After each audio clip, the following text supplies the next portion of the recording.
Afternoon.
हो गया तुम लोगों का?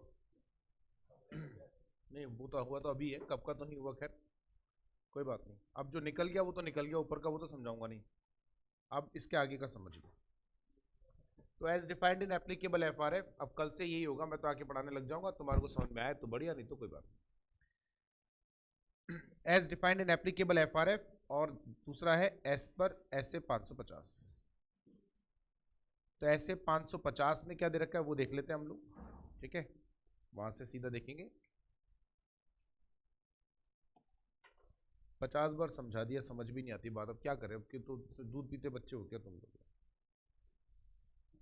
रिलेटेड पार्टी आज तो समझा रहा हूँ, कल से ना मैं समझाऊंगा, और नहीं, ध्यान रखना यार, लास्ट टाइम है ये। क्लास चालू कर दूंगा मैं डॉट 1 बजे, और ज़्यादा शोर मचाया ना तो मैं कल से 11:10 12 मतलब 11:50 पे क्लास चालू कर दूंगा, 12:50 पे जो मेरा टाइम है। सर के आने से पहले अंदर आ जाऊंगा मैं, और आके बैठ जाऊंगा, क्लास चालू कर दूंगा, तुम बैठे रहना, रोते रहना, तुम चीखते चिल्लाते रहना कि सर नहीं 5 मिनट का ब्रेक दे दो, 5 मिनट का ब्रेक दे दो। ब्रेक नहीं मिलेगा, समझ में आई ना बात? इसलिए चुपचाप आके, अब कुछ बोल नहीं रहा उसका मतलब थोड़ी ना कि यार तुम पागलों की तरह लग रहे हो, चीख रहे हो, चिल्ला रहे हो, गंवारों की तरह क्या कर रहे हो, समझ में नहीं आ रहा। ब्रेक का मतलब ये होता है कि टीचर के आने और क्लास स्टार्ट करने में जितना गैप है वो गैप हो, बाकी टाइम पे तुमको शांत बैठना है, चुपचाप अपनी किताबें निकालो, दूसरी वाली चेंज करो, हो गया काम, दैट्स इट। हल्ला करना, शोरगुल मचाना, चीख रहे हैं, चिल्ला रहे हैं, दौड़ मार रहे हैं पागलों की तरह, मतलब क्या कर रहे हो समझ में नहीं आ रहा है, भसड़ मचा रखे लगी यार। अब आज तो ठीक है, नहीं नहीं सॉरी की बात ही नहीं है, इसमें सॉरी क्या बात है? आज तो ये है, कल तो मैं समझाऊंगा और नहीं, ठीक है ना? और कल से आते सबसे इंपॉर्टेंट कॉन्सेप्ट और बताऊंगा।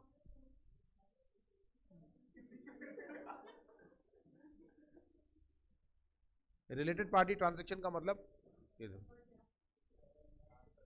ऐसे 550 के हिसाब से रिलेटेड पार्टी ट्रांजैक्शन का मतलब क्या है? रिलेटेड पार्टी ट्रांजैक्शन का मतलब ऐसा कोई भी ट्रांजैक्शन जो कि एंटिटी और रिलेटेड पार्टी के बीच में हो। रिलेटेड पार्टी से मतलब है ऐसी कोई भी पार्टी जो कि एंटिटी से रिलेटेड हो। यहां तक हम लोगों ने कल डिस्कस किया था।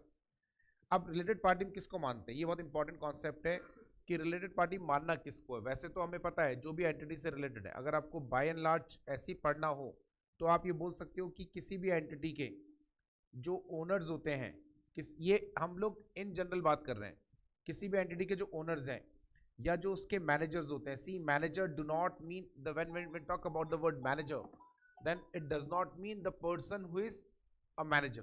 Normally manager is a broader term. As per the Companies Act, the manager word is used for the in a bigger sense, the person who is having the ultimate control over the affairs of the company. Ultimate control, like company's MD. ऐसे तो branch manager भी होता है, sales manager भी होता है ना, accounts में, उसको नहीं, यहाँ पे मैनेजर से मतलब वो नहीं है। यहाँ मैनेजर से मतलब है who is managing the entire business, mind it, who is managing the entire business. So he may be MD or the chairman or the whatever name he is called, manager हो, MD हो, chairperson हो, उसकी बात चल रही है, right. सो जो managers हैं वो, या एक वर्ड हम लोग यूज करते हैं KMP, की मैनेजेरियल पर्सन्स, राइट। इन लोगों के जो इन जनरल बता रहा हूं मैं आपको, ये इन लोगों के रिलेटिव्स और इन लोगों के पार्टनर्स, या फिर ये लोग जिस एंटिटी से कनेक्टेड है इस एंटिटी के अलावा, लाइक ये किसी और कंपनी में डायरेक्टर्स हैं या किसी और प्रोप्राइटरी फर्म में प्रोप्राइटर हैं या किसी पार्टनरशिप फर्म में पार्टनर हैं, तो जो अदर एंटिटीज हैं उन अदर एंटिटीज को भी हमने इसमें शामिल करा। ये सब लोगों को हम लोग क्या बोलते हैं? रिलेटेड पार्टी बोलते हैं या रिलेटेड पार्टी मानते हैं बाय एंड लार्ज। एक चीज, लेकिन ये एक जनरलाइज्ड मीनिंग है, रिलेटेड पार्टी का एक जनरलाइज्ड मीनिंग। कभी भी अगर आपको रिलेटेड पार्टी के बारे में जनरली जानना हो या डिफाइन करना हो तो आप ये यूज कर सकते हैं, लेकिन एग्जैक्ट मीनिंग जो होता है रिलेटेड पार्टी का वो उस एंटिटी पे जो FRF लगता है उस पर होता है। जैसे फॉर एग्जांपल, यदि किसी कंपनी के ऊपर कंपनीज एक्ट लगता है तो कंपनीज एक्ट के under section 188 they define which are treated as related party. Undoubtedly उसमें जब आप जाएंगे तो आपको मोटा मोटी यही लोग मिलेंगे, उसमें कोई नई चीज नहीं, उसमें भी ये लिखा हुआ है, क्योंकि कंपनी के केस में ओनर वर्ड यूज नहीं किया जाता, शेयर होल्डर्स के रिलेटेड पार्टी नहीं होते हैं, डायरेक्टर्स वहाँ पे हम यूज करते हैं क्योंकि शेयर होल्डर का कोई ट्रांजैक्शन कंपनी में नहीं होता। तो रिलेटेड पार्टी वहाँ पर कौन होता है? डायरेक्टर्स, उनके रिलेटिव्स, उनके पार्टनर्स, या वो डायरेक्टर्स किसी और कंपनी में डायरेक्टर हैं या किसी और फर्म में पार्टनर्स हैं या किसी प्रोप्राइटरी फर्म में प्रोप्राइटर हैं या उनके जो रिलेटिव्स हैं, एंड सो ऑन। इस तरीके से हम लोग वहाँ पे रिलेटेड पार्टी समझते हैं। इसी तरीके से अगर आप इनकम टैक्स एक्ट में जाते हैं तो उसका अपना अलग डेफिनेशन है रिलेटेड पार्टी का, मुझे सेक्शन तो नहीं पता कौन सा है, जो भी है, but under section I guess 36 आता है, बट आप चेक कर लेना, मुझे नहीं पता कौन सा है। इसी तरीके से आप अकाउंटिंग स्टैंडर्ड में जाएंगे तो AS 18 also defines the meaning of related party, right, they also defines the meaning of related party. अब आप जब किसी एंटिटी की बात कर रहे हैं तो यू हैव टू चेक कि उस एंटिटी पे रिलेटेड पार्टी का जो मीनिंग है उसके हिसाब से वो रिलेटेड पार्टी है या नहीं। तो आपको आइडेंटिफाई करके अलग रखना है, like being as an auditor you need to find out who is the related party to this entity. The moment you starts the audit, immediately आपको ये मालूम करना है कि इस एंटिटी का रिलेटेड पार्टी कौन है। कैसे मालूम करोगे? उस एंटिटी पे जो एक्ट लगता है वो देखो। For example, if you are doing the audit of a company, so go through with the section 188, you will find out the list of the persons who are treated as a related party. उनकी list बनवाओ, entity को बोलो ये सब लोगों की list बना के ला कर दे मेरे को। उसको 188 नहीं आता है, आपको तो आता है, तो आप उसको बताओगे कि 188 में देख इन लोगों को हम रिलेटेड पार्टी मानते हैं। अब इसमें तेरे जो आ रहा है सबका नाम ला के दे मेरे को। सेक्शन AS 18 के हिसाब से देखोगे, और एस पर ऐसे 550 ऐसे 550 क्या बोल रहा है? 3 लोगों की बात करता है। अभी हम लोग थोड़ा नीचे जाके पढ़ते हैं डिटेल में। अगर इन तीनों में से जो भी हम पढ़ने वाले हैं वो ऑलरेडी AS 18 में या यहाँ कवर हो गया तो बहुत अच्छी बात, 2 बार नहीं निकालना है, एक ही बार निकालना है। तो मैं ये तो आपको नहीं पढ़ा सकता, सेक्शन 188 ये मेरे सिलेबस में नहीं है, ये भी नहीं है, ये भी नहीं, ये रेफर टू द अकाउंट्स वाले सर, टैक्स वाले सर और लॉ वाले सर, ठीक है। मैं आपको ये वाले बता देता हूँ, ऐसे 550 ये बता सकता हूँ।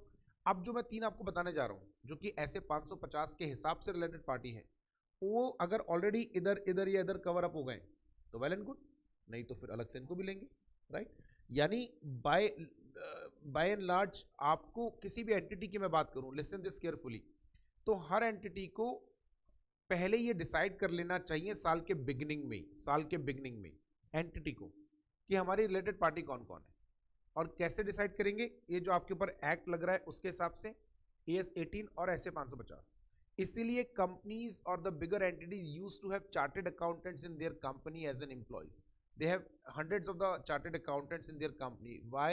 Because these all provisions are known to a chartered accountant. You cannot expect to an accountant to have the knowledge of a related party or to identify the related party, right? So I am going to tell you this, who is treated as a related party as per SA 550. This may be a related party according to the AS 18 as well, or according to the Income Tax Act or the Companies Act. कोई बात नहीं, दोनों जगह आ रहा है तो बहुत अच्छी बात है. ऐसे अब क्यों हम लोग इतनी माथापच्ची कर रहे हैं? अभी हम पढ़ते हैं रिलेटेड पार्टी किसको मानना है, हम क्यों इतनी माथापच्ची कर रहे हैं सब के लिए? As I told you yesterday, related party के साथ जो ट्रांजैक्शन होता है उसमें इस बात की पॉसिबिलिटी बहुत ज़्यादा होती है, ज़्यादा नहीं बहुत ज़्यादा होती है, कि वो रिलेटेड पार्टी के ट्रांजेक्शन करते समय इस कंपनी ने, यानी इस एंटिटी की मैं बात कर रहा हूँ, दिस एंटिटी, यहाँ पर हमारा एंटिटी से मतलब ये वाली एंटिटी, इस एंटिटी में ये जो ओनर मैनेजर है, इन्होंने जब एंटिटी के बिहाफ पर डिसीजन मेकिंग करी होगी टू एंटर और not in the transaction with relative और पार्टनर और entity, so they might have they might have not exercised the due diligence और दे आर नॉट अनबाइस्ड. अब ऐसे केस में आपने कंपनी का नुकसान करा दिया, रिलेटेड पार्टी को आपने बेनिफिट दिला दिया, and it's not the loss of the company, it's a loss of the lakhs of the shareholders, right? उन सबका आपने बहुत बड़ा नुकसान करा दिया, तो this is not justified. So being as an auditor, it is your professional duty to find out the instances of any kind of misstatement in related party transaction. तो हम लोग अब क्या करें? अब जहां शक हो रहा है तो वहां ज्यादा काम करना पड़ेगा ना.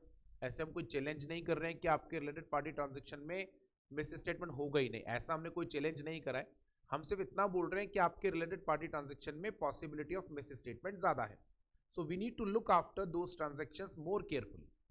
सो जैसे ही रिलेटेड पार्टी ट्रांजेक्शन नजर आता है ना, हमारे कान खड़े हो जाते हैं. क्यों? क्योंकि यार रिलेटेड पार्टी ट्रांजेक्शन है. It is always capped in a high risk zone for the auditor. The all related party transactions minded, the all related party transaction by and large they are included in the sample. लेकिन आगे जाके हम थोड़ा छटनी कर देंगे, सारे तो नहीं, क्योंकि सारे रिलेटेड पार्टी ट्रांजेक्शन को तो चेक करना मुश्किल है. वैसे तो खैर इतने कोई बहुत सारे ट्रांजेक्शन नहीं होते हैं, पूरे साल भर में 2-4 ही ट्रांजेक्शन होते हैं. So you may check all the transactions. Still for your convenience, we will make some screening in the related party transactions, and the couple of related party transactions will be excluded from your sample. That I'll tell you that how to do this screening. तो इसीलिए हम लोगों को related party transaction पे थोड़ा ज़्यादा stress देना पड़ता है, and we have a separate standard SA 550 that how to do the audit of related party transaction. अब यहाँ एक बड़ी परेशानी आएगी जिसके बारे में SA 550 में डील नहीं किया गया, जिसके बारे में चैप्टर 1 में डील किया गया. वहाँ पर आपने पढ़ा था link of audit with other discipline. And there was a concept audit and behavioral science. I hope you remember that. Now what is why this concept is important? The related party transaction is a transaction between the related party and entity, and the related parties, those parties which are belonging to the owners and managers. Isn't it difficult to deal with the managers? Like I'm going to Mukesh Ambani's chamber and asking him, sir, your company has entered into a transaction with your wife Neeta Ambani. So can you please give me the explanation of this transactions? आपको घुसने भी देगा क्या कोई वहां पे? Peon ही नहीं घुसने देगा, वही आपकी बेइज्जती कर देगा, 2 कौड़ी की इज्जत नहीं रहेगी आपकी. मुकेश अंबानी से मिलोगे आप जाके, मतलब you even can not imagine this. So this is very and the most important. चलो anyhow you got an opportunity to meet with him, still can you ask a question to the Mukesh Ambani, sir, I am feeling that you did some misstatements in this transactions. Since the transactions with your wife, I have some doubts on it. I am doubting your integrity. तो भाग यहाँ से, integrity पे doubt करेगा साले. वो 5वीं मंजिल पे बैठेगा, वहीं से नीचे पहले 10वीं मंजिल पे पहुंचाएगा, फिर वहां से धक्का देगा नीचे आपको. आप पूछ सकते हो क्या ऐसे सवाल? So it is not easy. You have to be very careful. If you are pretending like this that I have a doubt in your transaction, so it is not an easy job, right? So you have to be very careful. Unless you have all the evidences, you have all the strong evidences, right? Sufficient and appropriate evidences, you cannot raise a question on related party transactions. इसीलिए हम आपको बोल रहे हैं कि पहले उनको आप ढंग से चेक कर लो, अच्छे से चेक कर लो. हम जो प्रोसेस बताने वाले हैं उससे गो थ्रू हो लो. Once you found that the all related party transactions are genuine, well and good, or you found that there are certain transactions which are actually carrying misstatement, okay, तो फिर आप थोड़ा report में लिखना, क्योंकि देखो गलती से भी अगर लिख दिया ना आपने उल्टा सीधा, भाई साहब कंपनी की बैंड बज जानी है. Related party transaction, like if you have a negative comment in your audit report regarding the related party transaction, it's a direct question on the integrity of the management. And when the question is on the integrity of the management, it's a question on the company's performance. Like if the public will come to know that Mukesh Ambani has entered couple of transactions with his wife or with his son or daughter or any of the related company, then it's a question on the entire board. Like public, सोचो अखबार में कल खबर छपे सुबह सुबह, मुकेश अंबानी ने अपनी पत्नी की कंपनी के साथ में 2,500 करोड़ का ट्रांजेक्शन करा, नीचे लिखा हुआ उसमें कोई फ्रॉड नहीं था छोटे छोटे अक्षरों में, लेकिन जो ऊपर आपने लाइन लिखी ना, ये तो हो गया काम भाई साहब। कल सुबह तो चाय की दुकान पे चर्चा करते मिल जाएंगे, साला कभी सोचा ही नहीं तो अंबानी भी तो करा क्या है भाई उसने, बोले वाइफ के साथ ट्रांजेक्शन कर लिया, तो कौन सा गुनाह कर दिया भाई, क्या गुनाह कर दिया? रिलेटेड पार्टी के साथ ट्रांजेक्शन करना कोई गुनाह है? यदि आज मेरी वाइफ की कंपनी वही रॉ मटेरियल बनाती है जो मेरी कंपनी यहाँ पर as a raw material use करती है, what is wrong in this, right? If I'm purchasing, my company is purchasing raw material from my wife's company, what's wrong in it? कहीं ना कहीं से तो परचेस करना था ना, उससे परचेस कर लिया, कहीं और से परचेस करता पैसा देता ना, उसको भी दिया, कहीं और से परचेस करता 9 रुपये पर यूनिट में परचेस करता, वहां पे भी 9 रुपये पर यूनिट परचेस करना, तो गुनाह क्या कर दिया? वो मेरी वाइफ है या मैंने ट्रांजेक्शन कर लिया? ये क्या गुनाह है?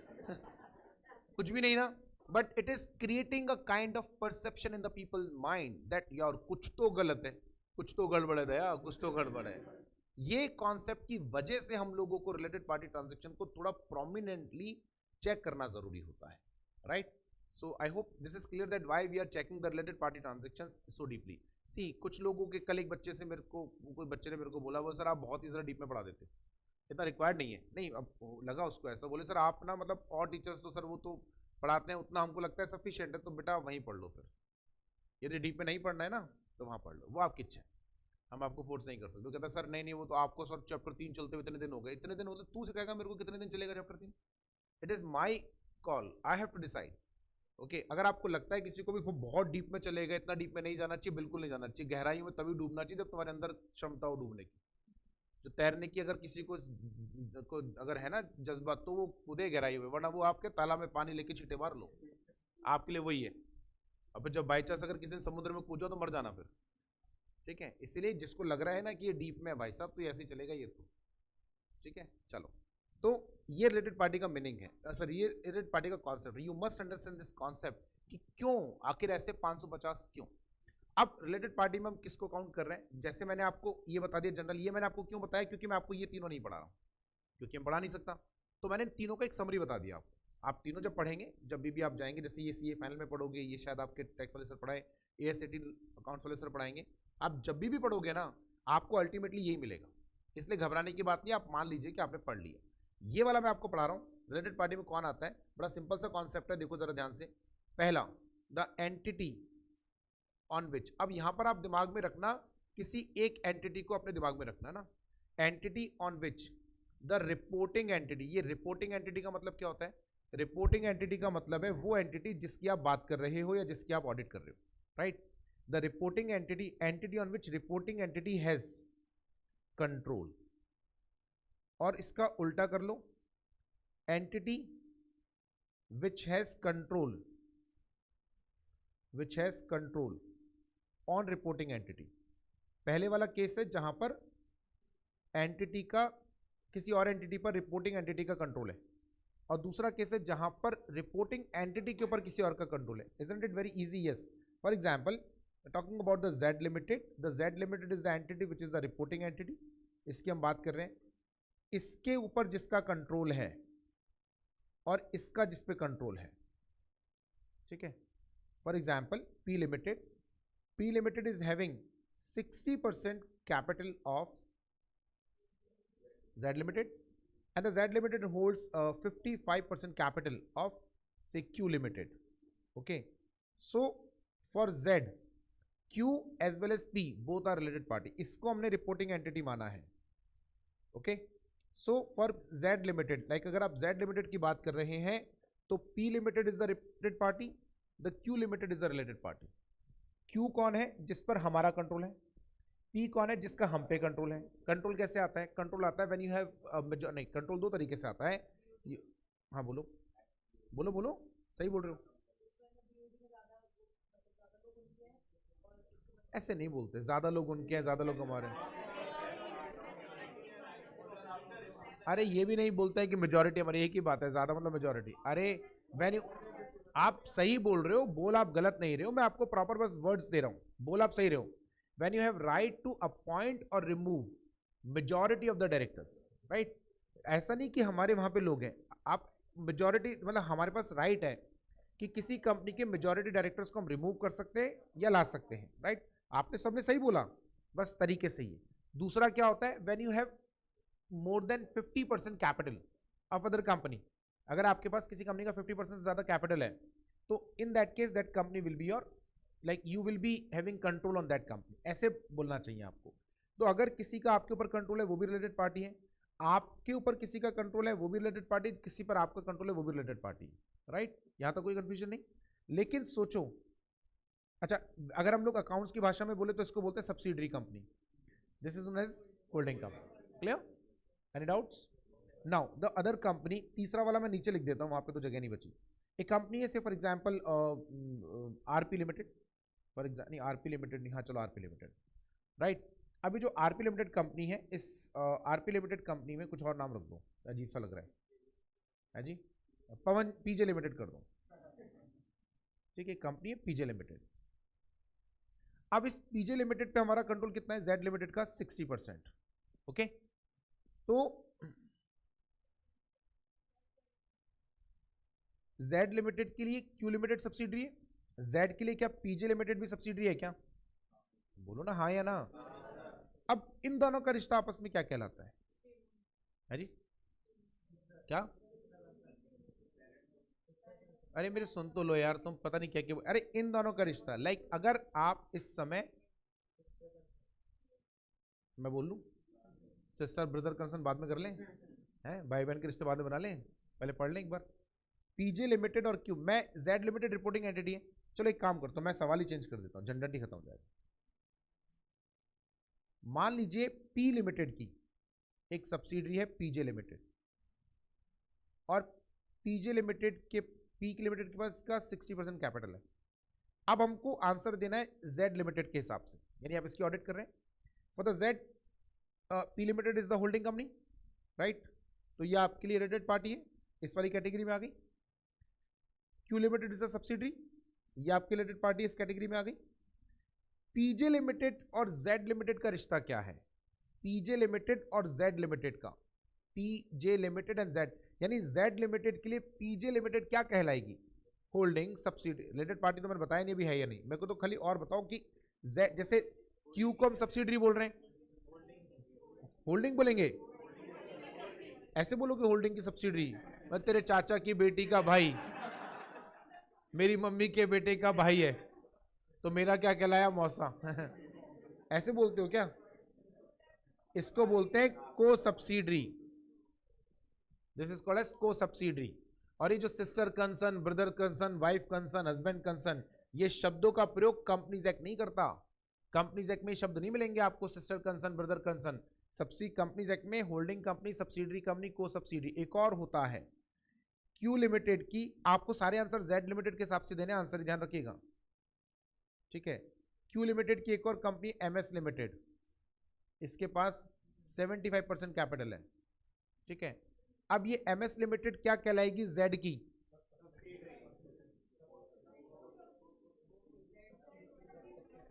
यार सवाल तुम यार खुद ही सवाल बना लेते हो, खुद ही आंसर दे लेते हो। अरे मैं पूछ रहा हूं जेड लिमिटेड के लिए क्या कहलाएगी, क्यू की क्या कहलाएगी, मुझे इससे कोई लेना देना नहीं है। जेड के लिए क्या कहलाएगी एमएस लिमिटेड, वो बताओ। सब्सिडरी कहलाएगी, सब सब्सिडरी, सब सब्सिडरी, ठीक है। आया समझ में? इसके लिए ये भी रिलेटेड पार्टी है। अब मेरी बात ध्यान से सुनना, अगर आप समझदार होते तो आप सवाल पूछते। पहला क्या लिखा? एंटिटी जिसके ऊपर आपका कंट्रोल है, क्यू लिमिटेड। दूसरा जिसका आप पे कंट्रोल है। तीसरा entity which are under the, entity which are under the common control, under the common control, ठीक है, due to the same ownership. अभी कंप्लीट नहीं हुआ है, ठीक है, और बाकी छोड़ देता हूं। अभी यहां तक समझ में आ गया। लेकिन इसमें सब सब्सिडरी के लिए तो कहीं है ही नहीं, सब सब्सिडरी के लिए तो इस लिस्ट में आ ही नहीं रहा। पीछे वालों को नजर आ रहा है क्या लिखा हुआ? अरे हाँ या ना? तो इतनी देर से गधों की तरह बैठे क्यों थे, बोल क्यों नहीं रहे? नजर नहीं आ रहा? सब सोच रहे बोले इसी को नहीं आ रहा होगा, मेरे को तो आ रहा है। अभी आया, दिख रहा है? मैं कह रहा हूं कि कब ऐसे 550 में 1 2 3, ये 3 ही दे रखे हैं, ज्यादा नहीं दे रखे। अब इन तीनों के हिसाब से तो कहीं सब सब्सिडी दिख ही नहीं रही, क्योंकि जेड के लिए पी लिमिटेड होल्डिंग इस वाली में आ गई, सेकंड में जेड के लिए क्यू सब्सिडरी पहले वाले में आ गई, पीजे लिमिटेड इसमें आ गई अंडर द कॉमन कंट्रोल। यहां तक क्लियर है? ये क्यों नहीं आ रहा? इसके लिए तो कहीं नहीं लिखा हुआ, इसके लिए लिखने की जरूरत भी नहीं है, क्योंकि अरे नहीं रे, इन दोनों के बीच में सब्सिडी होल्डिंग का रिलेशन है ना, तो वो वाला पॉइंट तो पहले वाले में डाल दिया ना, इन दोनों के बीच में है ना, समझे आप? तो सब सब्सिडी, जब कभी भी होल्डिंग सब्सिडी लिखा हो ना, सब सब्सिडी लिखने की जरूरत नहीं होती है। होल्डिंग सब्सिडी दे रखा है ना, सब सब्सिडी ऑटोमेटिकली शामिल है, लेकिन को सब्सिडी लिखना पड़ता है। को सब्सिडी नहीं अपने आप ऑटोमेटिकली आता, क्योंकि को सब्सिडी ना तो आपकी सब्सिडी है ना तो आपकी होल्डिंग है। ये तो इसका तो देखो रिश्ता चाहे इनडायरेक्ट लेकिन है तो सही, पर को सब्सिडी से तो आपको कोई रिश्ता ही नहीं है, तो लिखना पड़ेगा को सब्सिडी। देखो लिखा हुआ है यहां पर, अरे बस समझ में नहीं आया अच्छे से? और यहां लिखा हुआ है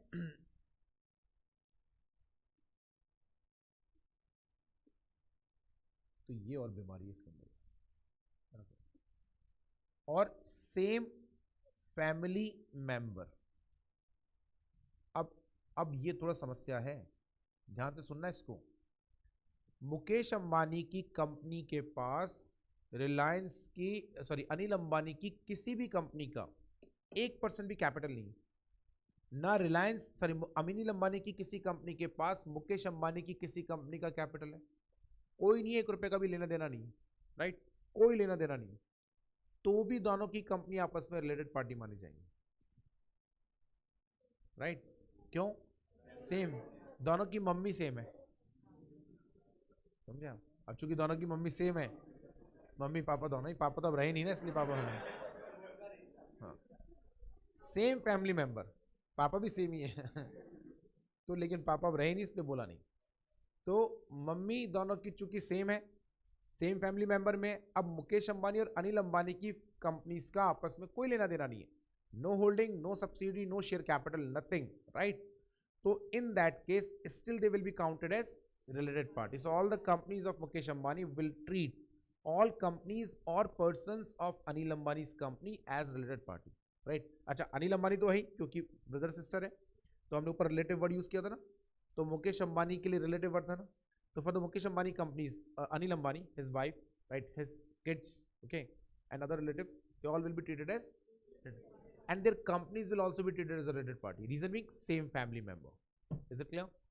Any doubts? अब ये जो रिलेशनशिप हमने बनाया अभी, एक बार ऑनलाइन वाले बच्चों को देख लें क्या चाह रहे हैं। सर हैज 51 और मोर कैपिटल, बेटा 51 नहीं, पुराने वाले से बाहर निकलो, मोर देन 50%। 51% गवर्नमेंट कंपनी के लिए चाहिए होता है, I hope you know that, it's not 51%, it's more than 50%, okay? Companies act 2013 1/4/2014 से जब लगा तब चेंज कर दिया, पहले होता था मोर देन 50% और इक्वल्स टू 50%। तो इस तरीके से रिलेटेड पार्टी आप बनेंगे। अब हम लोग रिलेटेड पार्टी के जब ट्रांजैक्शंस की बात करते हैं सारे, तो सबसे पहला काम एज एन ऑडिटर, सबसे पहला काम एज एन ऑडिटर, आप किसी भी कंपनी में जब जाते हैं, किसी भी एंटिटी के आप ऑडिट करते हैं, since you know about the related party, entity को लिस्ट बना के दो, देख बेटे ये सब रिलेटेड पार्टी में आता है। अब वो लिस्ट चाहे अपने ऐसे 550 के हिसाब से बनाई हो, एएस के हिसाब से बनाई, और एप्लीकेबल एक्ट, तीनों सबको ध्यान में रखते हुए बनाना, और एंटिटी को पकड़ा दो, बोले ये पकड़ लिस्ट। अब इनके हिसाब से जो जो भी पार्टीज है ना, उन सबकी एक पर्ची बना के ला कर दे, करेक्ट? लंबी सी एक लिस्ट बना के दे देगा, सर इसके हिसाब से हमारी ये रिलेटेड पार्टी, अब वापस भेजो, बोले अब इनके साथ जो ट्रांजैक्शन हुए ना उनकी पर्ची बना के लेकर, इनके साथ जो ट्रांजैक्शन, वैल्यू मत देखे, कम ज्यादा छोटा बड़ा एक सिग्निफिकेंट नॉन, वो मैं देख लूंगा, तो लिस्ट बना के लेकर आ, ठीक है ना? तू काम कर, उंगली मत कर, ये लिस्ट बना के लेकर आएगा। अब जितने भी आरपीटी हैं, आरपीटी इस ये 2 तरह के होते हैं, ऐसा नहीं बोल रहे हैं कि रिलेटेड पार्टी ट्रांजैक्शंस में हमेशा ही रिस्क होता है। रिलेटेड पार्टी ट्रांजैक्शंस, लाइक हम क्या बोल रहे हैं, in general, listen this carefully, in general all related party transactions are used to have higher risk of misstatement, ठीक है? higher risk of misstatement. This may be due to the nature of transaction, ठीक है, or due to circumstances, so there could be like some transactions, there are the all transactions which is carrying risks, but simultaneously some transactions could also be there having no risk of misstatement, ठीक है, अब है तो है. So most of the transactions have risk of misstatement. Couple of transactions or some transactions could be there which is having no risk. We are talking about the related party transactions. होता है कुछ एक transaction ऐसे भी होते हैं जिसमें नहीं होता, ऐसी कोई बात नहीं है कि सब में ही होगा, बट इन जनरल ज्यादातर ट्रांजेक्शन में रिस्क माना जाता है. Clear? So undoubtedly we have to more careful, हमें ध्यान से करना पड़ेगा काम, राइट? अच्छा, यहां तक कोई डाउट अगर किसी को है तो पूछ लो. नहीं है? फैमिली का मतलब वही लॉबल है. बिल्कुल बिल्कुल बिल्कुल पता है ना कौन सा होता है, पता है ना? कोई डाउटफुल हो तो बताओ, मैं बता दूं, 2 मिनट लगेंगे अभी. तुम तो क्या तैयारी बैठे रहते हो कि सर पढ़ा तो दिया उन्होंने, तो एक बार आपका भी देख लेते हैं आपको कितना आता है, कहीं बाई चांस नहीं आता हूं. अरे को सब्सिडरी की सब्सिडरी आपकी कुछ नहीं लगेगी, कैसे लगेगी बताओ? बहुत दूर का रिश्ता नहीं हो गया, उससे हमारा कोई रिश्ता नहीं है. एक मिनट रुको, बातें करें ना, ज्ञानी लोगों से पूछ के बताते हैं. यस, वेट एक minute, you are not audible. एक मिनट, अरे चुप बोलो यार बेटा, थोड़ा सा लाउडली बोलना प्लीज. हाँ कंटिन्यू.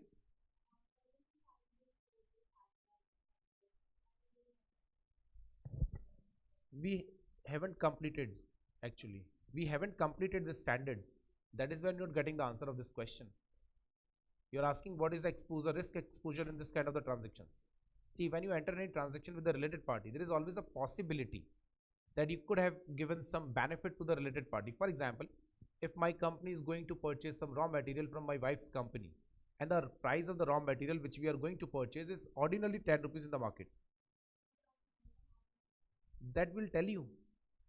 अभी हमने ऑडिट प्रोसेस पढ़ा ही कहाँ है, will tell you this, right? So by and large, अच्छा फैमिली का मतलब आप बोल रहे थे. अभी तो हम आपको बेसिक्स बता रहे हैं कि what is the meaning of related party, what are the related party transactions, क्योंकि जब मैं स्टेप्स पढ़ाना चालू करूंगा तब उस समय फिर मुझे ये टर्म्स नहीं बताना पड़े आपको, otherwise I need to stop the procedure in between and to tell you that what is the meaning of related party, what is the meaning of related party transactions, what is the meaning of what is the meaning of related party, what is the meaning of ALP which is called arm's length price. So family का जो मतलब होता है, right, company से बड़ा simple है, it says simply तुम्हारे जो रिश्ते निभ सकते हो ना उन्हीं को लो, भसड़ मत फैलाओ फालतू की. चाचा, काका, काकी, चाची, मौसी का लड़का, मौसी की लड़की, मासा जी, काका जी, ये सब नहीं. एकदम एक बार तुम सोच के देखो, ऐसे रिश्ते जो तुम लड़ लो, मर लो, कट लो, पिट लो, लेकिन निभाने ही पड़ते हैं, सिर्फ वही रिश्ते कंपनीज एक्ट में रिश्तेदारी कहलाती है. पता है, सिंपल है. आप एक भी रिश्ता ढूंढ लो, जो रिश्ता आपको लगता है भाई ये तो निभाना पड़ेगा, जैसे किसी अगर बात करे स्पाउस, भाई ये यूएसए तो है नहीं ना, यूएसए तो है नहीं, आई डोंट लाइक यू, बोले I also don't like you, so बोले I am marrying to the miss Mary, so I am going to marry with mister David. ऐसा तो नहीं होता. Spouse is relative. क्या हो गया, व्हाट हैपेंड? नहीं वो दीदी की बात कर रहे हैं, दीदी कहती बोले क्या चल रहा है ये, अरे पागल हो क्या, डेफिनेशन है, मैं क्या बोलूं इसमें, स्पाउस में आ रहा है. जबरदस्ती तुम यहां वहां ऐड कर दो, तुम्हारी प्रॉब्लम है. फादर, योर मदर, निभाना ही पड़ेगा. योर ब्रदर, क्या बोले? देखो मेरे को तो कंपनी से आता है, तुम्हारी तरह रिश्ते बनाने तो आते नहीं. Your spouse, your father, your mother, your brother, your sister, right, your son and your, that's it. नहीं नहीं, दैट्स इट नहीं। अरे मैं बोलूंगा यार, तुम्हें आता ही था तो फिर मुझसे क्यों बुलवा रहे हो यार? नहीं बुलवाया तो लो। नहीं नहीं नहीं, टाइम भी खराब कर रहे हैं जबरदस्ती, और तुमको सुनना भी नहीं है, तो फिर बात खत्म हो गई। फिर जब तुम्हें सुनना ही नहीं है तो फिर टाइम खराब करने से फायदा क्या? रिलेटेड पार्टी ट्रांजेक्शन में देखो, रिलेटेड पार्टी ट्रांजेक्शन में एक होता है ट्रांजेक्शन, बेचारे बच्चे परेशान हो रहे, बोले ऑडिट प्रोफेसर बता नहीं रहे, आप पता नहीं क्या क्या बता रहे हो, और तुम यार रिलेटेड पार्टी में उलझा रहे हो। Transaction which are in ordinary course of business. अच्छा एक चीज मैं आपको और बता दूं, अब तक जो भी मैंने पढ़ाया ना, ये सारे स्टैंडर्ड्स एंड ऑडिटिंग में लिखा हुआ है, तो हमने कुछ भी एक्स्ट्रा नहीं पढ़ाया आपको। एक भी चीज हमने अभी तक ऐसे डिस्कस नहीं करी है, एक सिंगल चीज मैंने आपको ऐसी नहीं बताई है जो कि ऐसे 550 में नहीं दे रखी हो, ठीक है? तो आप ये मत समझना कि यार सारी रामायण पढ़ा दी साले, तो ट्रांजेक्शन का बताएगा कब, हमें क्या करना है वो कब बताएगा। इसमें कोई भी चीज मैंने आउट ऑफ सिलेबस नहीं पढ़ाई है, जो तुम्हारे सिलेबस में वही है। Transaction which are in ordinary course of business, ठीक है, which are in ordinary course of business, transactions which are out of ordinary course of business। ये ऑर्डिनरी बिजनेस का मतलब क्या है? जो ट्रांजैक्शन आपके डे टू डे ट्रांजैक्शंस की कैटेगरी में आते हैं, they are called as ordinary transactions, right? और वो ट्रांजैक्शंस जो आप नहीं करते ऑर्डिनरी, वो out of ordinary course of transaction हो गया। अब जो ऑर्डिनरी कोर्स ऑफ ट्रांजैक्शन है उसमें हम देखते हैं ट्रांजैक्शन एट एएलपी है या नहीं। ट्रस्ट मी, ये सारा आपके कंटेंट है मॉड्यूल में, मैं वही पढ़ा रहा हूँ। आप ये मत समझना कि हम लोग उसके बाहर जाके कुछ पढ़ रहे हैं, एक्स्ट्रा कुछ भी नहीं पढ़ा रहे हैं आपको। ट्रांजैक्शन नॉट एट एएलपी, हाँ इतना जरूर है कि मुझे एएलपी का मीनिंग बताना पड़ेगा, तो शायद हो सकता है वो आपको आता हो, ठीक है, तो मैं नहीं बताऊंगा, ठीक है? तो तुमको ऐसा ना लगे बोले यार टाइम खराब हो रहा है हमारा, पता नहीं, मुझे ऐसा लगा कि तुमको ऐसा लगा। अब देखो तीन कैटेगरी बना रहे हैं हम लोग। One is transaction which are in ordinary course of business, second transaction which are not in ordinary course of business. जो transactions ordinary course of business में हैं, ठीक है, मतलब डे टू डे ट्रांजैक्शंस, उसमें चेक करो वो ट्रांजैक्शन एएलपी पे है या नहीं है।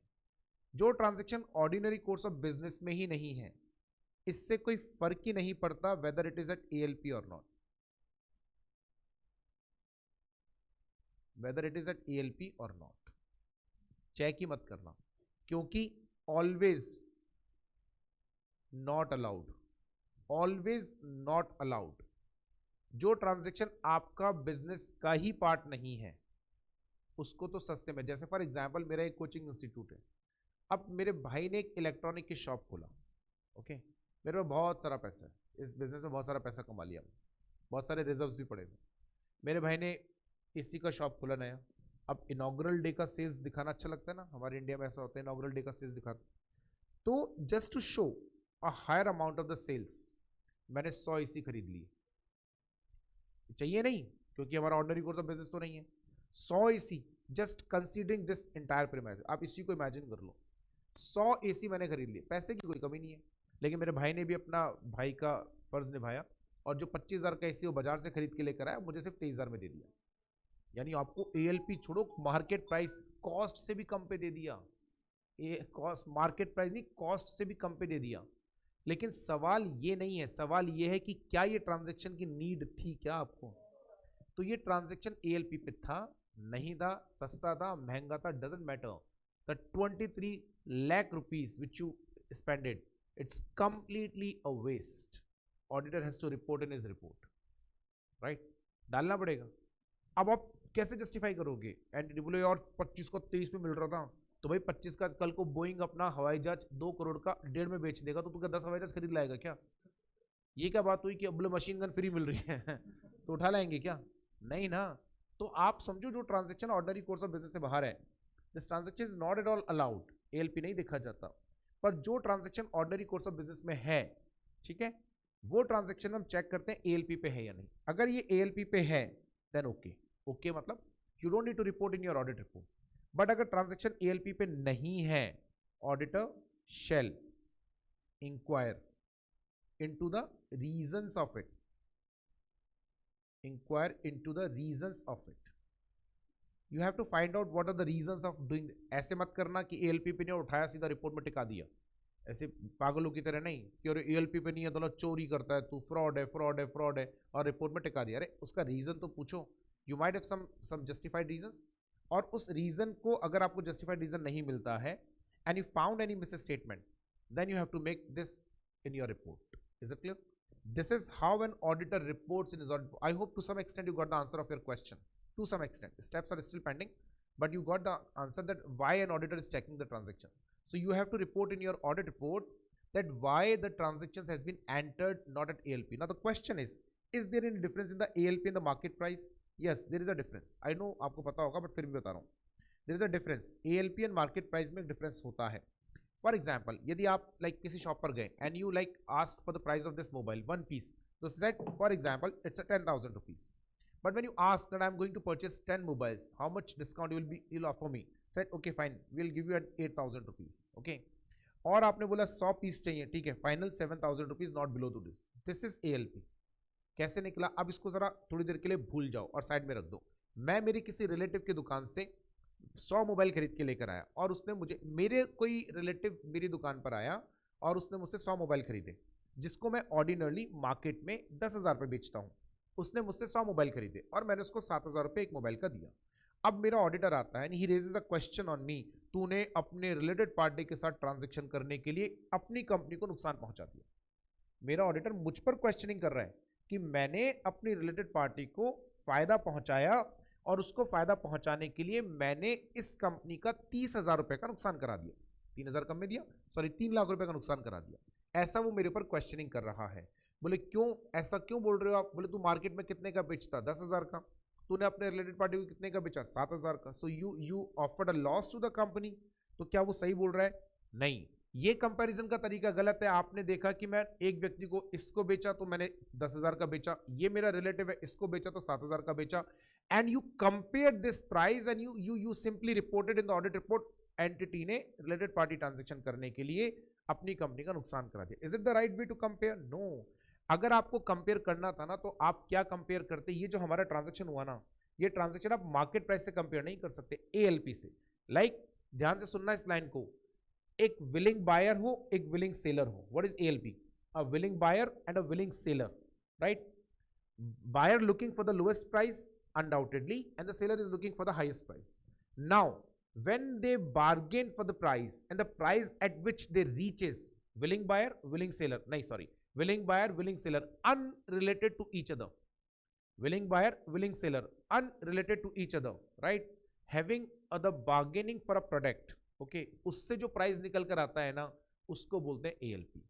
यानी ऑडिटर को ये देखने से पहले कि मैंने इसको 7,000 में दिया, ये देखना चाहिए था कि अगर यही ट्रांजैक्शन मैंने किसी अनरिलेटेड पार्टी के साथ करा होता with the same quantity, so what price I would have been offered to him. If I would have offered same price, तो ये जो ट्रांजैक्शन है ना, ये मैंने इसको कोई बेनिफिट नहीं दिया. आज इसकी जगह अगर ये भी मेरे पास आएगा और 100 मोबाइल खरीदेगा तो मैं 7,000 में देता हूँ ना. तो यार अभी ये क्या बात हुई कि यार आप बाहर वाले को 100 मोबाइल खरीदने पे 7,000 का दे रहे हो, रिलेटिव को आप 100 मोबाइल खरीदने पे 7,000 का नहीं दोगे क्योंकि ऑडिटर क्वेश्चनिंग कर देगा, रिलेटेड पार्टी ट्रांजैक्शन हो गया, नुकसान करा दिया. ऐसे नहीं होता है. Comparison should be fair and justified and for the same quantity.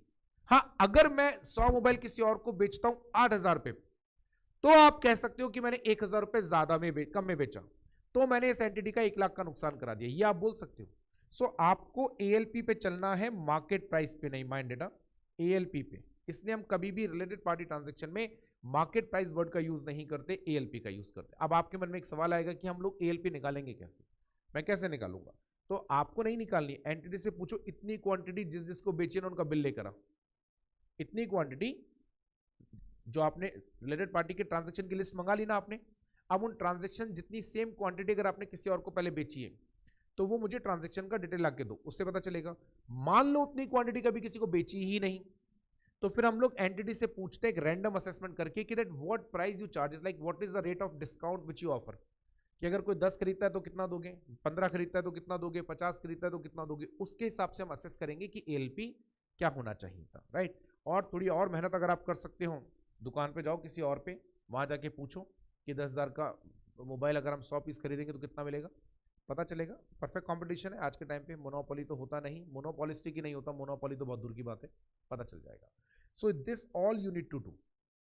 Clear, आ रहा है समझ में? कोई कंफ्यूजन?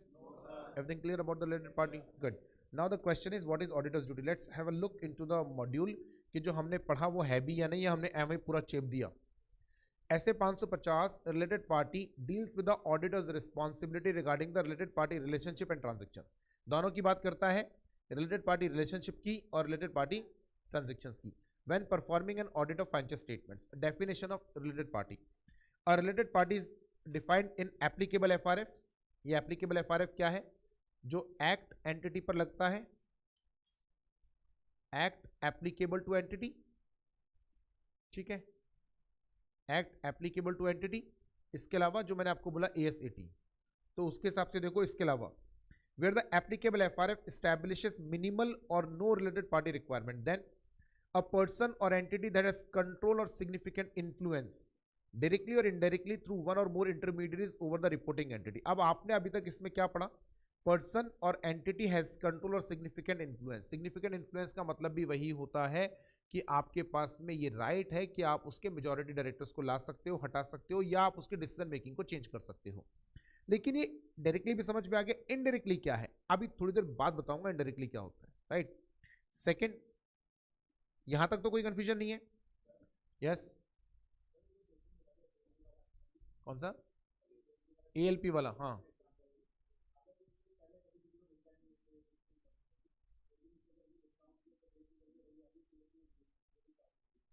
हाँ, तो बिल्कुल करेंगे, 100% करा जाएगा, क्वेश्चन क्यों नहीं किया जाएगा? पॉलिसी से मतलब नहीं ना, पॉलिसी जस्टिफाइड भी तो होनी चाहिए ना। Policies okay, but policy should be justified. ऐसे थोड़ी ना कल को बोल देगा बोले हम तो 25% डिस्काउंट की जगह 500% डिस्काउंट देते, तो तू पैसे दे देता, उसको लिए क्यों फिर? अब मैं ये थोड़ी ना मान लूंगा उसकी बात। उसने कहा हम तो 90% तक, अरे तो रीजन तो बता, आपकी कॉस्टिंग आ रही है 5,000 रुपये और आप कह रहे हो कि हम लोग 90% तक डिस्काउंट देके 500 में बेचते हैं। मैं गारंटी दे रहा हूं इस दुनिया में कोई भी व्यक्ति सस्ता नहीं बेचता, आप ये रट लो। अगर आपको लगता है कि कोई आदमी, अपने लोग नहीं बोलते सर आपको तो जेब से लाके देना पड़ा, तो डूब मर के चुल्लू पर पानी में रखें। यदि मेरे को कोई ऐसे बोलता है ना कि सर आपको तो जेब से लाके देना, तो भाई तू रख ले, अभी तेरे पास मत दे, एहसान मत करे मेरे ऊपर, तू रख ले अपने पास। अरे नहीं नहीं भाजी ले जाओ, अरे क्यों ले जाओ भाई, तेरा नुकसान हो रहा है, मेरे पाप चढ़ाएगा तू सर पे, रख ले। अरे कोई नहीं बेचता, कोई बेवकूफ होता है क्या कि कॉस्ट आदमी और समझदार आदमी कॉस्ट से कम, शाम को फ्रूट वाले बेचते हैं 10 रुपए किलो केले, जो कि वो खुद 15 में लाया। आप बोलो सर दे तो रहा है 10 में, अरे वो इसलिए दे रहा है कल 0 रुपया मिलेगा इसका, कल तक ही खराब हो जाएगा, तो एहसान नहीं कर रहा आपके ऊपर कोई, वो अपने 5 रुपए कम नहीं कर रहा, वो अपने 10 रुपए बचा रहा है। तो कॉस्ट से कम कोई नहीं बेचता, मैं कैसे जस्टिफिकेशन एक्सेप्ट कर लूंगा? नहीं कर सकते ना। अरे देखो यार, अब इतना आटे नमक जितना तो चलता है, 10-5% पे तो हम क्वेश्चनिंग नहीं करते हैं, इतना तो हम भी थोड़ा समझदार बनते हैं कि 5-7% का अगर वेरिएशन है तो कोई बात नहीं, सब्सटेंशियल वेरिएशन नहीं होना चाहिए कि बाजार वाले कह रहे हैं कि हम लोग तो 9,000 से कम में बेचेंगे ही नहीं और आप कह रहे हम 7,000 में बेच लेंगे, ऐसा कैसे हो सकता है? पॉसिबल ही नहीं है, नहीं एक्सेप्टेबल। हाँ, आप बोलते सर हम 88 रुपए बेचते हैं, वो 9,000, ठीक है, इतना तो चलता है, 200-300 रुपए तो ऊपर नीचे हो सकता है, बट सब्सटेंशियल डिफरेंस नहीं होना चाहिए।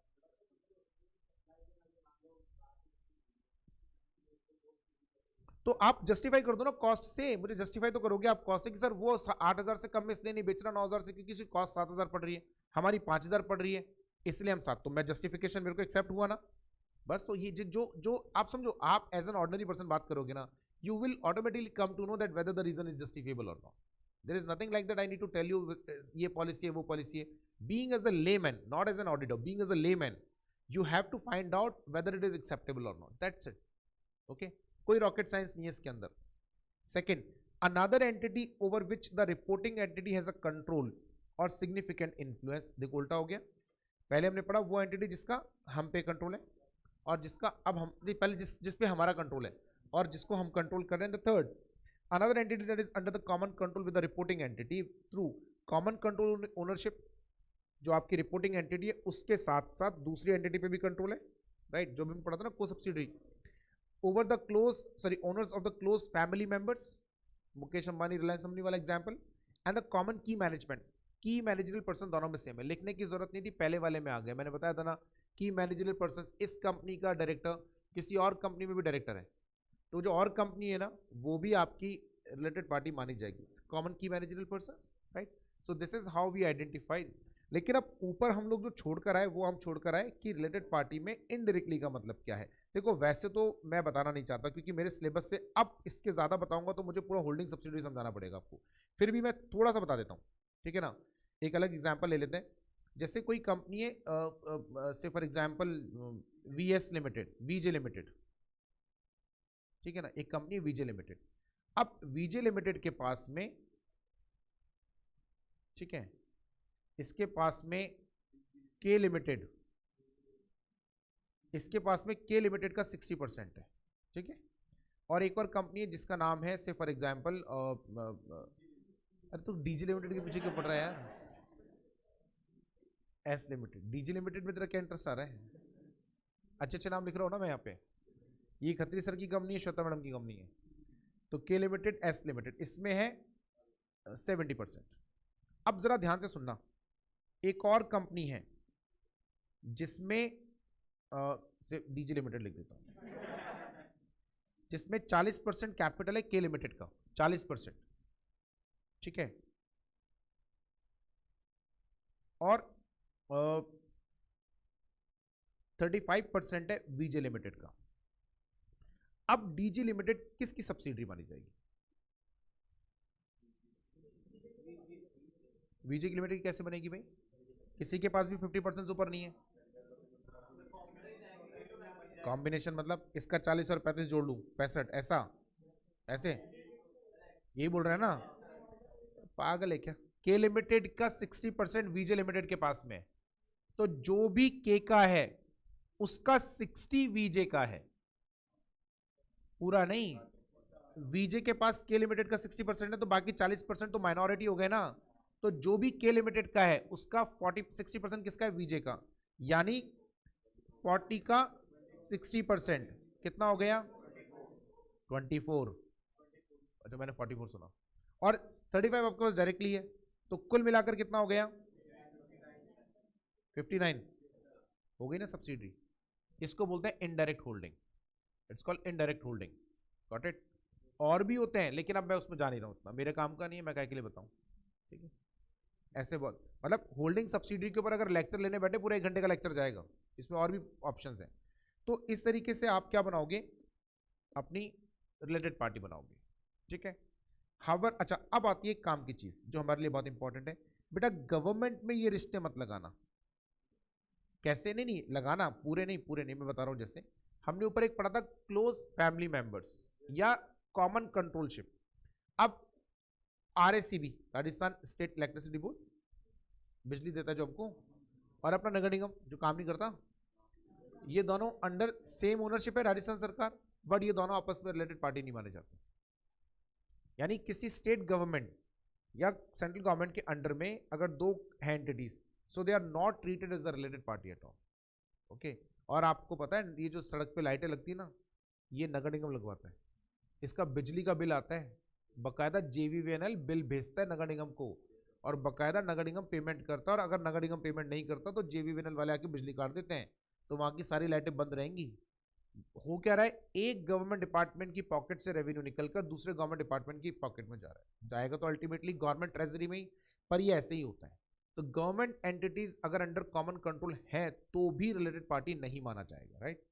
ऐसे ही नहीं पढ़ा रहे, लिखा हुआ है entities that are under the common control by a state, that is a national, regional or local. यहाँ स्टेट से मतलब स्टेट नहीं है, state is a wide word, right, सबके लिए बात कर रहे हैं। Are not considered related party. अब कब बनेंगे, unless they engage in significant transactions or share resources to a significant extent. अगर वो सिग्निफिकेंटली एक दूसरे के रिसोर्सेज यूज करते हो, सिग्निफिकेंटली का मतलब कोई डिपार्टमेंट एक्सक्लूसिवली दूसरे डिपार्टमेंट के लिए ही बना है, जैसे कोयल इंडिया है, कोयल इंडिया अपने प्रोडक्शन का 93% सिर्फ और सिर्फ स्टेट इलेक्ट्रिसिटी बोर्ड्स को सप्लाई करता है, समझे आप। वो प्राइवेट सेक्टर को सप्लाई तब करता है जब स्टेट इलेक्ट्रिसिटी बोर्ड्स जितने भी हैं उनकी जो लिमिट है वो एग्जॉस्ट हो गई, रिक्वायरमेंट पूरी हो गई, फिर बचा हुआ वो किसको सप्लाई करता है, अरे वो चली जाएगी आ जाएगी आ जाएगी, डोंट वरी, आ रही है। तो जब उनका पावर एग्जॉस्ट होगा तब, अब इसका मतलब ये रिलेटेड पार्टी है, क्योंकि आप बने ही उसी के लिए हो, आप एक्सक्लूसिवली बने ही उसी के लिए हो। जब तक उनकी नीड पूरी नहीं होगी तब तक आप प्राइवेट को नहीं दे सकते ना।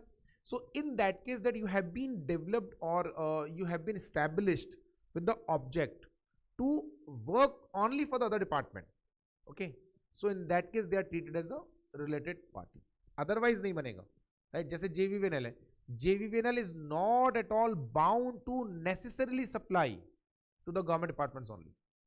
It is free to distribute its electricity to anyone whosoever is paying a higher amount of electricity. Simple.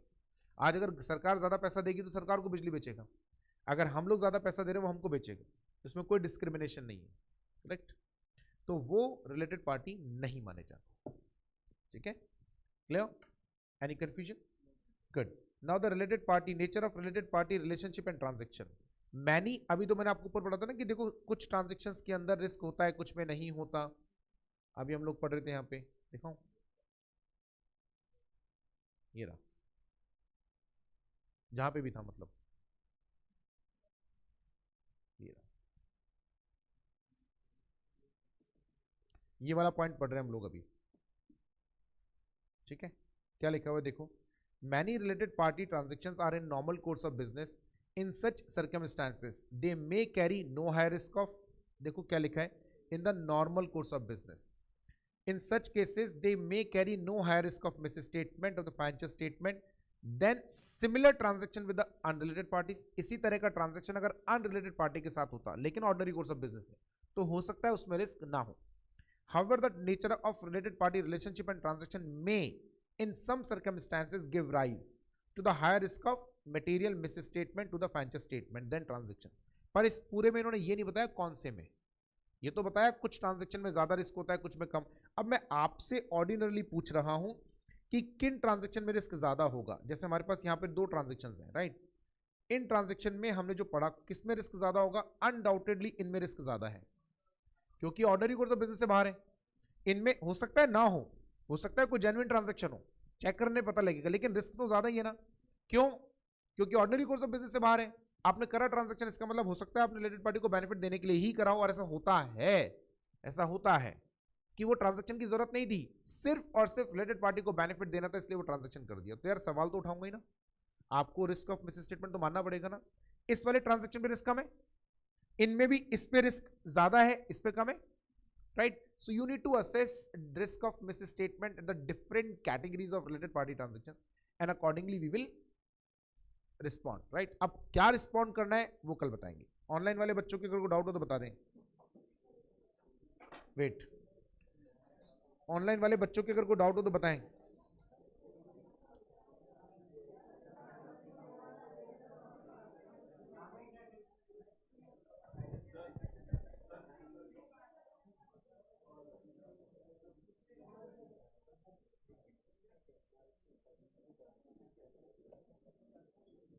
ये आपको कॉपी करने का तो कर लेना आप।